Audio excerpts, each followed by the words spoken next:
Well, the train is leaving the station and there is literally no one here. I don't know what is going on, but apparently we're having takeoff here. Bitcoin is, at the time of recording, in the middle of the night. It is $97,000 or so. So literally any minute it is going to be hitting 100 grand, right? You know, maybe that's today, literally during my next flight. Could be tomorrow, but whatever the case, it's a little weird that, where is everybody? Hello? I thought 100K was supposed to be like a big deal for Bitcoin, but it's not. It's kind of quiet. It's kind of suspiciously quiet. I mean, we have now the president-elect of the United States, Donald Trump, saying that maybe he would consider buying 1 million Bitcoin. That seems kind of like a big deal to me. And we have Michael Saylor, who's come out and said he's going to issue $42 billion worth of demand of capital for Bitcoin. And of course, MicroStrategy stock is exploding because of that, right? There's a lot of demand for that, but it's like, where is everyone? Like, where's all the excitement? Where are the news headlines, right? Where is the FOMO? Where is all the giddiness, right? And I think it's a double-edged sword, right? A lot of people are into Bitcoin for the memes. A lot of people are into Bitcoin for the hype. A lot of people are into Bitcoin because they make a quick buck, right? And so if you've been waiting around because you're waiting for the memes, you're waiting to say, well, I told you so, or you're waiting for all that, I mean, you're probably pretty disappointed, right? 100K was supposed to be this big, momentous occasion, and now it's kind of not, right? It's like, no one here, right? The excitement isn't here. But if you're in Bitcoin, in my opinion, for the right reasons, where we're talking about preserving your purchasing power for the long term, not the short term, and making sure that you're prepared for the future, right? I always talk about the way less is coming in the future than the past, and if you own Bitcoin, you're prepared for that future way more than the people who don't own Bitcoin are prepared for the future. I have absolutely no idea if this is my gate. It does not look like it is. I don't think so. Yeah, that would not be me. Oh boy, it's going to be a long ride. Good night. But it's what we do for Bitcoin. I just got back from Bitcoin boot camp. It was 15 people. We talked about Bitcoin. We were in El Salvador, Bitcoin country. Did fun things. Had great talks. We played poker. I lost at poker, but we don't talk about that. We don't need to talk about that. Released some baby sea turtles, jumped off some waterfalls, and of course lots and lots of Bitcoin. Every single day we had like anywhere between 2 to 4 different sessions on Bitcoin. Most of them were myself presenting. So, you know, hours and hours of content, stuff I've never posted online. So it was pretty good, pretty useful, but price was not the discussion there, right? So again, it's like, are you in Bitcoin for the memes and the hype? Because if you are, I will warn you, people are pretty emotional, and apparently Bitcoin being at all-time highs, continuing again, hitting all-time highs is not that exciting. So anyway, where are we going from here? Well, we keep going along this track, and if we keep going down this track, we're probably going to hit 100K literally any day, right? $100,000 per Bitcoin is now barely a 3% move for Bitcoin price. That's nothing. It's up 5% just today alone, right? So we could hit 100K literally any moment in terms of the US dollar, but we could go down too, right? Like we've had a momentous period of time here, the last few weeks and months, we've had a lot of demand. Which do I think is more likely? I think what's more likely is that we trend upwards, horizontal upwards. Why do I think that? It's because I think there's an increasing possibility we are actually witnessing game theory again. We are actually witnessing nation states consider buying Bitcoin.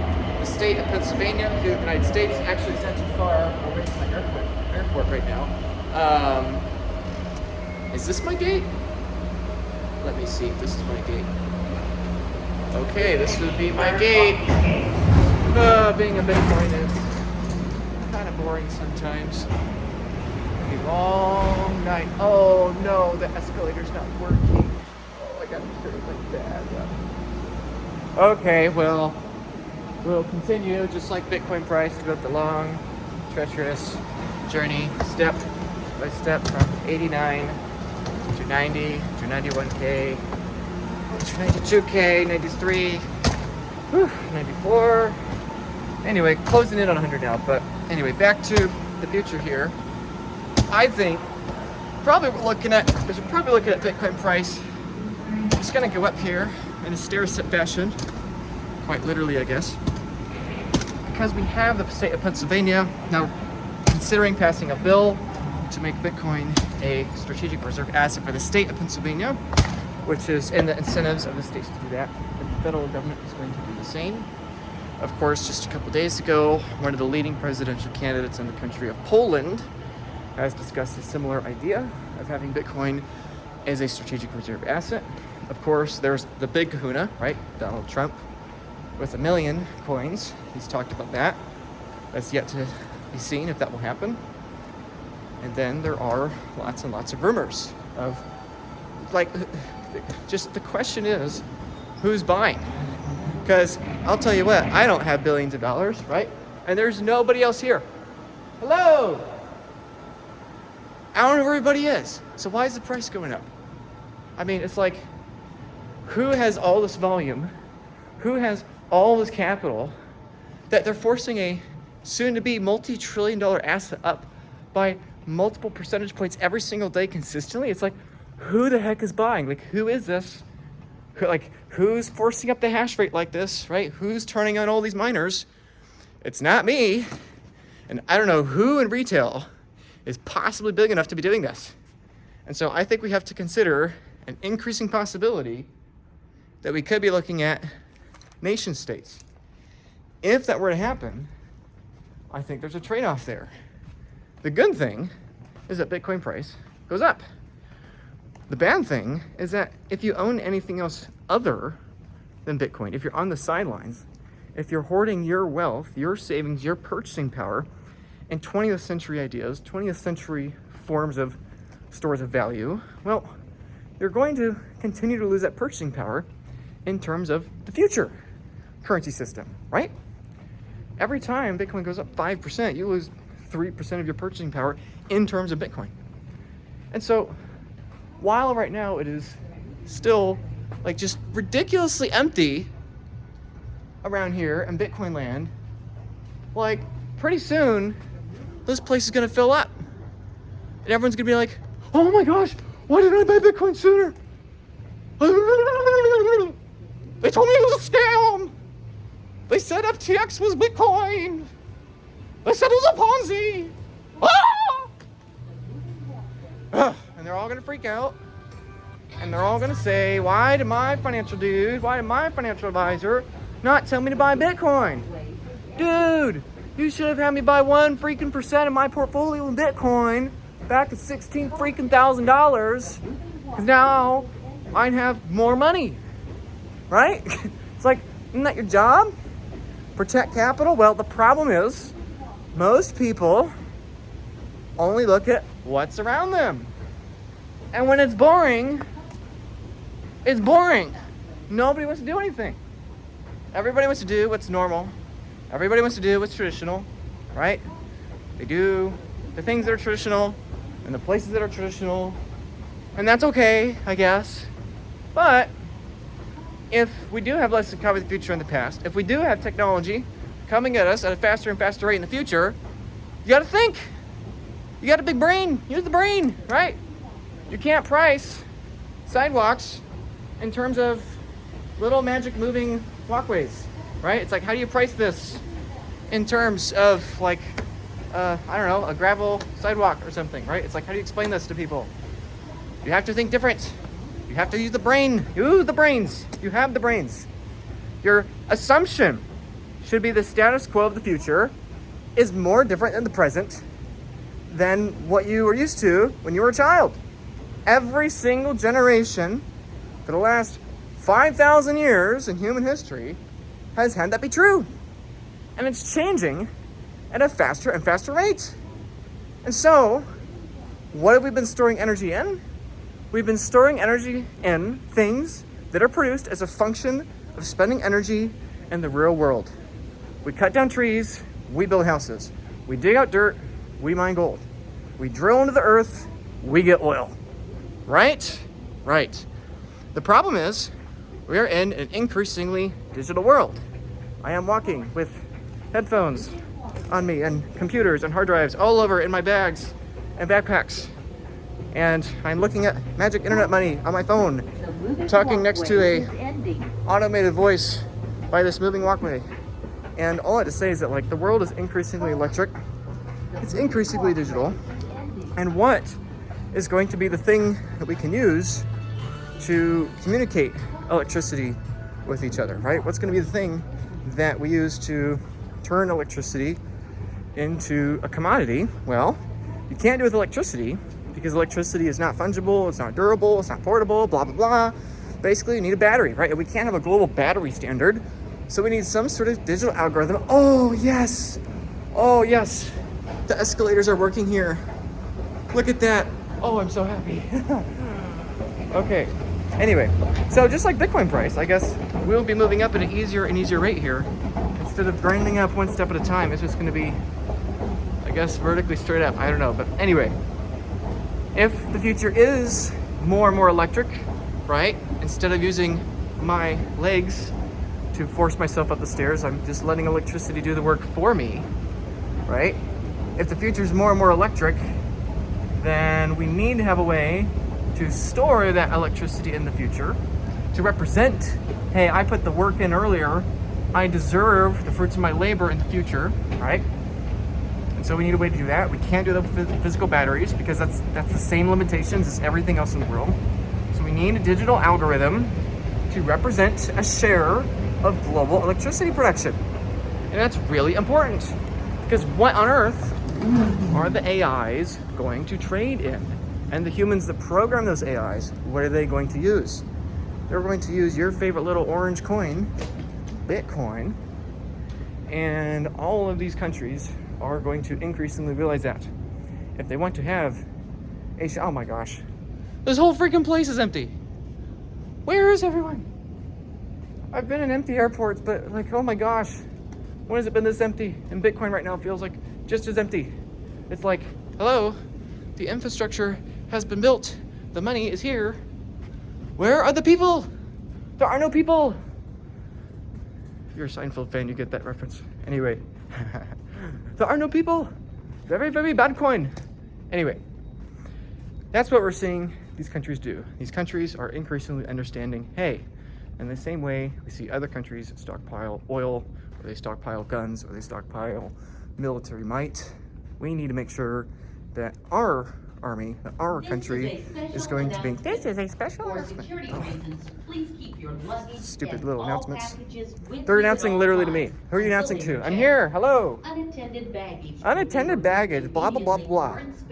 Turn it off for a bit. Anyway, point is, in the same way countries need to preserve wealth in the other analog forms of energy, they need to store it in the one that is digital, right? Countries are going to need to be able to preserve purchasing power in the age of AI. Countries are going to need to preserve purchasing power against each other just in case. Think in terms of probabilities, not in absolutes.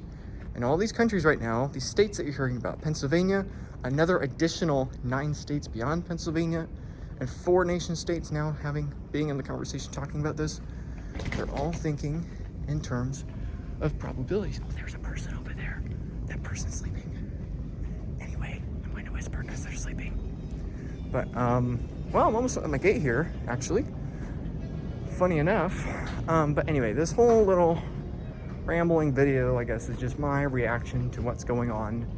And a reminder that $1 million per coin is now only a 10x away. Only a 10x away. Now that's a big 10x, okay? That's gonna take some time, okay? Don't expect it next year. But, I'm at my gate, wow. But it's only a 10x away. Literally, we've done a 5x in the last 18 months, and we've gone from nobody to basically nobody still here. But we only have 2 states, Wisconsin and Michigan, that have added this thing to their pension funds. Florida's been talking about it. All this money is yet to enter. All this money is yet to get here. And still pretty dead, still pretty quiet. Like we've gone up 5x from 16K to now knocking on 100K. So the 10x, the next 10x, maybe it takes many, many years. Oh, there's a person down there. One person. Ooh, one person. Anyway, yeah, I don't know what's gonna happen, but that's all I got.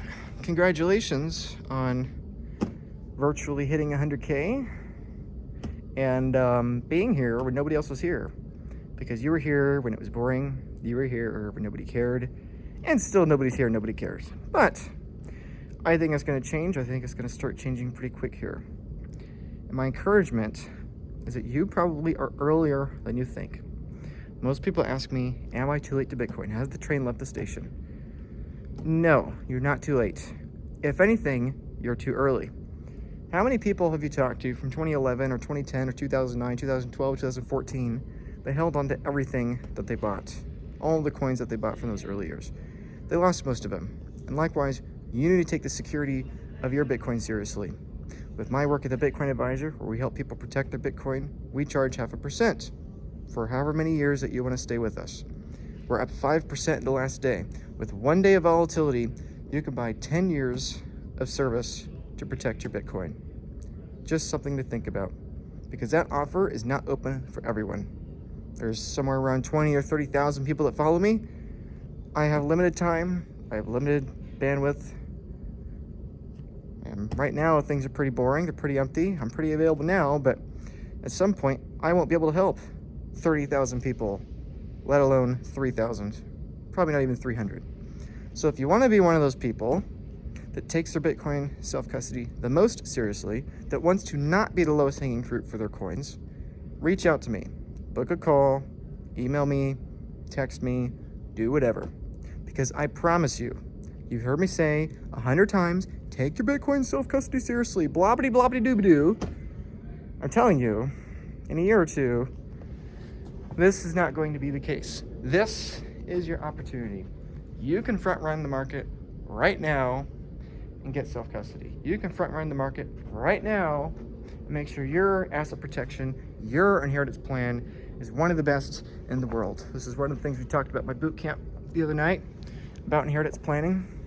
If you want an irrevocable trust and you want to have private placement life insurance in that trust and borrow against that at 2%, you can do that.